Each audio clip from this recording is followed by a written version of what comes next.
ఏమని దీవించావు? గమ్మున పెళ్ళవ్వాలని. పాస్ అవ్వాలని దీవించు. పెళ్ళదేముంది, చేస్తే 4 గంటలు పడుతుంది అంతే. పరీక్ష కూడా అంతే కదా నాన్న, రాస్తే 3 గంటలే పడుతుంది. షాపు పౌడర్ డబ్బా అంతుంటే లోన్ పామాయిల్ డబ్బా అంతుంది. నెల నెల వడ్డీ కట్టేసరికి తాతలు దిగొస్తున్నారు. వాళ్ళు పై ఫ్లోర్ లో ఉంటారండి. రాత్రి సెకండ్ షో సినిమాకి వెళ్ళాను నాన్న. అక్కడ థియేటర్ బయట ఒకటి ఆడుతున్నాడు. ఏ హ్యాండ్ అన్నాడు, గంటలో నాకు 300 పోయింది. ఫోన్ చేసావా? చేశానండి. అది అందుకే నువ్వేమీ తింటలేదు. నేను ఎప్పుడు 2 hours బ్యాక్ తిన్నాను. అప్పుడు అవుట్ అంటారు, అప్పుడు మ్యాచ్ ఆపేస్తారు. మీ అమ్మాయి చాలా అందంగా ఉంటుందండి. Thank you. అసలు మీ పోలికలే రాలేదండి. I'm sorry sir. It's okay. పొరపాట్లో నిజం చెప్పాను.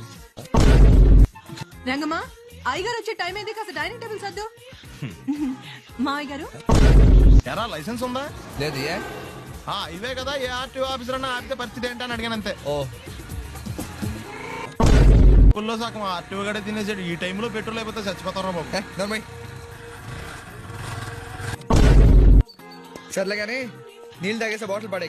దగ్గరలో ఏదైనా పెట్రోల్ బంక్ ఉంటే అందులోనే పెట్రోల్ కొట్టించుకోవాలి. ఛీ, ఇలా నలపకుండా పడేస్తుంటే ఇదే బాటిల్లో నీళ్ళు సమ్మేస్తున్నారు. ఏంటి చెప్తున్నావు? ఇందులో నావి కాళ్లే ఉన్నాయి, తలకే లేదేంటండి? ఫోటో అంటే అంతే, ఎవరికి ఏముంటే అవే వస్తాయి. నేను అన్నవరంలో తీసిన ఫోటోలు వచ్చాయి చూడండి. ఫోటోలు వచ్చాయి సార్, రా అందులో మేము వచ్చామని. ఏంటండి ఈ ఫోటో నల్లగా ఉంది? టార్చ్ చేసి చూడమా, కనిపిస్తుంది.